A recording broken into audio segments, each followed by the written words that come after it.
ये नैन सजल हो उठते हैं जब याद तुम्हारी आती है।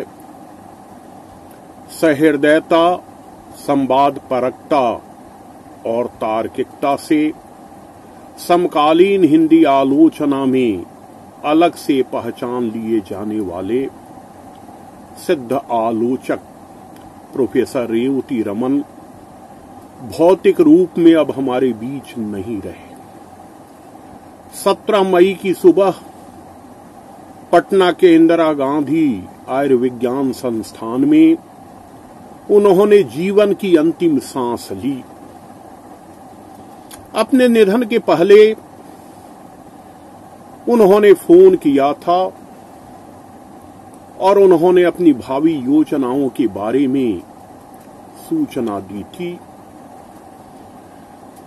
वे जीवन के लिए जूझते रहे।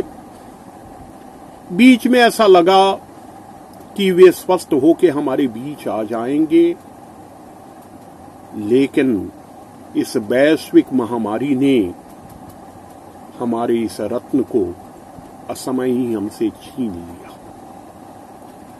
रेवती रमन का व्यक्तित्व साधना दीप्त व्यक्तित्व रहा है। उन्होंने अपना निर्माण स्वयं किया। पूर्वी चंपारण के मेहसी के समीप एक गांव है, महमदा चौबे टोला। उसी गांव में 16 फरवरी 1955 को उनका जन्म हुआ, एक सामान्य परिवार में। मेहसी में ही उन्होंने शिक्षा शुरू की। उच्च शिक्षा के लिए मुजफ्फरपुर आए। लंगट सिंह महाविद्यालय से उन्होंने हिंदी प्रतिष्ठा की उपाधि प्राप्त की।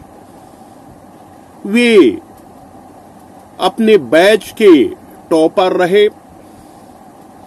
यह भी एक विडंबना है कि पहले उनका नामांकन अंग्रेजी विभाग में हुआ था, लेकिन वहां उनका मन रमा नहीं। हिंदी को एक समर्थ आलोचक जो मिलना था। फिर उन्होंने 1974-76 बैच में बिहार विश्वविद्यालय से एमए की उपाधि प्राप्त की। वे इतने मेधावी थे कि एमए करने के तुरंत बाद समस्तीपुर के बलिराम भगत कॉलेज में उनकी नियुक्ति हुई। 78 में 79 में भागलपुर विश्वविद्यालय के साहेबगंज कॉलेज में वे नियुक्त हुए और 1980 में बिहार विश्वविद्यालय के स्नातकोत्तर विभाग में व्याख्याता के रूप में उनकी नियुक्ति हुई। 11 जनवरी 1980 को उन्होंने योगदान किया और 29 फरवरी 2020 तक एक समर्पित शिक्षक के रूप में, एक सहृदय अभिभावक के रूप में, एक कुशल शोध निर्देशक के रूप में, एक समर्थ आलोचक के रूप में, एक संवेदनशील कवि के रूप में उन्होंने अपनी विशिष्ट पहचान बनाई। रेवती जी ने विद्यार्थी जीवन में ही लिखना शुरू किया। उनके अग्रज मुजफ्फरपुर में नौकरी करते थे। एक कमरे में वे रहते थे और कमरे के बरामदे में रहकर रेवती जी ने अपना अध्ययन पूरा किया। उन्होंने कठिन संघर्ष किया। मैं उनके संघर्ष का साक्षी रहा हूं। 1983 में उनसे मेरी पहली मुलाकात हुई। मुजफ्फरपुर में पुस्तक की एक दुकान उस समय बहुत प्रसिद्ध थी, साहित्यालोक। उसी में हमारी उनकी मुलाकात हुई। फिर मैं उनका विद्यार्थी बना। 1993 में मगध विश्वविद्यालय से स्थानांतरित होकर जब मैं आया तो उनका सहकर्मी बना और कभी ऐसा नहीं लगा कि उनमें गुरुता या अपने ज्ञान का कोई दम्भ है। सहज व्यक्तित्व के वे स्वामी थे और पूरे वातावरण को सहज कर देने की अद्भुत क्षमता थी उनमें। उन्होंने लिखना शुरू किया, पुस्तकों की समीक्षाएं शुरू की। एक पुस्तक समीक्षक के रूप में उनका पदार्पण हुआ। पहले मुजफ्फरपुर की पत्रिकाओं में, दर्शन मंथन इत्यादि में उन्होंने लिखा और 1983 से देश की प्रतिष्ठित पत्रिकाओं में, अक्षरा में, पूर्वाग्रह में, दस्तावेज में वे छपने लगे। 1991 में आलोचना की उनकी पहली पुस्तक आई, कविता और मानवीय संवेदना। मुक्तिबोध से लेकर ज्ञानेंद्र पति तक हिंदी के जो भी प्रतिनिधि कवि थे, रेवती रमन जी ने उनकी काव्य संवेदना का गहरा विश्लेषण किया। अपनी इस पहली पुस्तक से ही आलोचना के क्षेत्र में उन्होंने अपनी जोरदार उपस्थिति दर्ज की। उसके बाद तो फिर प्रकाशन का सिलसिला ही शुरू हो गया। 1994 में इनकी दूसरी पुस्तक आई, समकालीन कविता का परिप्रेक्ष्य। समकालीन कविता की जो मुख्य प्रवृत्तियां हैं, समकालीन कविता की जो संवेदना है, उसका इन्होंने विश्लेषण किया था उस पुस्तक में। जब पुस्तक छपकर आई तो उसकी पहली प्रति उन्होंने मुझे दी और कहा कि तुम इसकी समीक्षा लिखो। मैं टालता रहा, लेकिन उन्होंने मुझसे उसकी समीक्षा लिखवा ली और वह समीक्षा दैनिक हिंदुस्तान में प्रकाशित हुई थी। जब 1996 में अन्वेषक नाम की एक पत्रिका मैंने शुरू की, तो रेवती जी एक तरह से उसके परामर्शक थे। उस पत्रिका के 3 अंक प्रकाशित हुए और तीनों अंकों में उन्होंने लिखा। मुझे याद है कि उनसे समकालीन भारतीय साहित्य के लिए एक आलेख मांगा गया था, लेकिन उन्होंने वहां नहीं भेजकर आलेख मुझे दिया। छोटी पत्रिकाओं का विस्तार हो, नए लोग लिखें, नए लोगों की रचना धर्मिता प्रखर हो, इसके लिए वे निरंतर प्रयास करते रहे। 1999 में एक साहित्यिक पत्रिका मैंने निकाली, सारंग नाम से। उसमें रेवती जी की कई कविताएं छपी। रेवती जी एक संभावनापूर्ण कवि भी थे। 2001 में उनकी कविताओं का एक संग्रह अभिधा प्रकाशन से आया, समय की रंगत। समय की रंगत की कविताओं से जब आप गुजरेंगे तो लगेगा कि रेवती जी को एक सिद्ध आलोचक बनाने में उनके कवि की कितनी महत्वपूर्ण भूमिका है। वे अपनी आलोचना के द्वारा पाठकों को रचना में उतरने के लिए प्रोत्साहित करते हैं और रचना की जो मूल संवेदना है उसे रेखांकित करते हैं। रेवती जी की कविताओं में वैविध्य है। मुक्त छंद की कविताएं उन्होंने लिखी हैं तो सोनेट की रचना भी की है। उन्होंने कलम पर, उन्होंने किताब पर, उन्होंने बाजारवाद पर कविताएं लिखी हैं। रेवती जी की कुछ अप्रकाशित कविताएं मेरे पास हैं। बहुत जल्द जब रेवती जी की स्मृति में हम लोग ग्रंथ निकालेंगे तो रेवती जी की वे कविताएं उसमें आएंगी। 1996 में साहित्य अकादमी के लिए रेवती जी ने एक विनिबंध लिखा था, मैथिली शरण गुप्त। बहुत महत्वपूर्ण है वह विनिबंध।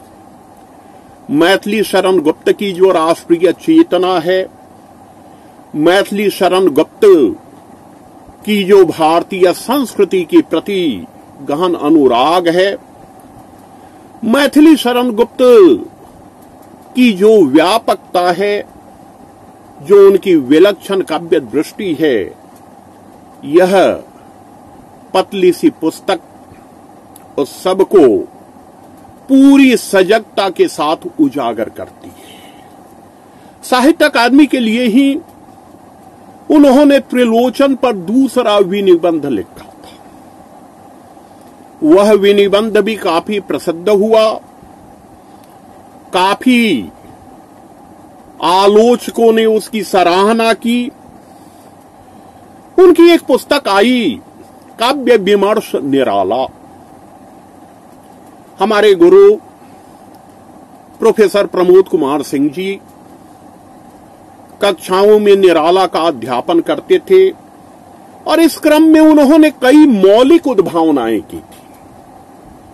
रेवती जी जानकी बल्लभ शास्त्री के भी करीब रहे और जानकी बल्लभ शास्त्री निराला के काफी निकट थे, तो इन दोनों गुरुओं से निराला के संबंध में जो भी जाना समझा था, उसे अपने अध्ययन से और व्यापक करके उन्होंने यह महत्वपूर्ण पुस्तक दी। और यह कारण नहीं है कि यह पुस्तक उन्होंने आचार्य जानकी बल्लभ शास्त्री और प्रोफेसर प्रमोद कुमार सिंह को समर्पित की।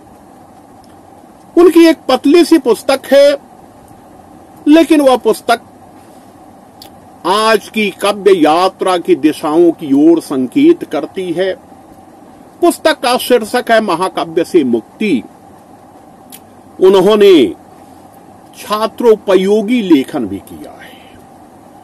भारत दुर्दशा पर, प्रसाद के स्कंद गुप्त पर, हिंदी आलोचना पर, भारत दुर्दशा पर उनकी जो पुस्तकें हैं वे छात्रोपयोगी तो हैं ही, उनमें कई मौलिक उद्भावनाएं हैं। तो इस तरह रेवती जी ने जातीय मनोभूमि की तलाश उनकी पुस्तक है, प्रतिनिधि पुस्तक है। उसमें उनकी आलोचना दृष्टि की व्यापकता परिलक्षित होती है। उन्होंने परंपरा का पुनरीक्षण किया है। विश्वनाथ प्रसाद तिवारी से उनका गहरा संबंध रहा है। तिवारी जी के दस्तावेज के वे नियमित लेखक रहे हैं। तिवारी जी की सारी काव्य कृतियों पर उन्होंने लिखा है। तो विश्वनाथ तिवारी पर उनकी एक महत्वपूर्ण पुस्तक है, विश्वनाथ प्रसाद तिवारी एक मूल्यांकन। 2016 में यह पुस्तक छपी थी। उन्होंने अनेक महत्वपूर्ण संग्रहों, अनेक महत्वपूर्ण कृतियों की समीक्षा की है और वह समीक्षा की जो पुस्तक है वह 1978 में छपी थी, उजाड़ और आवाज के परिंदे। इस पुस्तक के आधार पर प्रख्यात कवयित्री अनामिका ने उन्हें सालिम अली कहा था। उनकी अंतिम पुस्तक सृजन और विभावन का द्वैताद्वैत 2020 में प्रकाशित हुआ। वे अवकाश प्राप्त करने वाले थे, तो हम लोगों ने तय किया था कि जिस दिन वे अवकाश ग्रहण करेंगे उनकी एक पुस्तक उस दिन लोकार्पित होगी और उन पर एक पुस्तक लोकार्पित होगी। यह पुस्तक जब तैयार उन्होंने की तो उन्होंने एक शर्त लगा दी कि पुस्तक उसी समय छपेगी जब इसकी भूमिका तुम लिखोगे। हमने कहा कि मैं बहुत छोटा आदमी हूं, आप जैसे प्रख्यात आलोचक की पुस्तक की भूमिका लिखना यह मेरे अधिकार क्षेत्र के बाहर की बात है। लेकिन उन्होंने भूमिका लिखवाई। जब हम उनका विदाई समारोह मना रहे थे, उस समय दर्शन शास्त्र और साहित्य के जाने माने मर्मज्ञ बीएन मंडल के पूर्व कुलपति प्रोफेसर रिपुसूदन प्रसाद श्रीवास्तव जी ने कहा था कि ऐसी विदाई तो उन्होंने कुलपतियों की नहीं देखी है। पूरा सभागार शोधार्थियों और विद्यार्थियों से भरा हुआ था। इतने लोकप्रिय थे हमारे प्रोफेसर रेवती रमन। वे भौतिक रूप में भले हमारे बीच नहीं हों, किंतु उनकी स्मृतियां हमारे बीच हैं। उनके अधूरे कार्य हमें प्रोत्साहित करते रहेंगे कि हम उनकी परंपरा को अग्रेसित करें। निराला के देहांत के बाद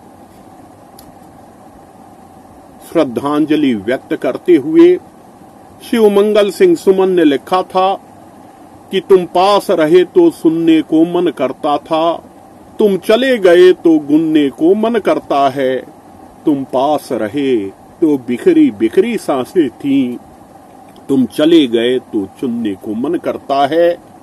हम उनकी स्मृतियों को चुनकर भविष्य की संभावनाओं का विस्तार करें। इन्हीं शब्दों के साथ मैं उन्हें अपनी भावपूर्ण अश्रुपूरित श्रद्धांजलि अर्पित करता हूं। धन्यवाद।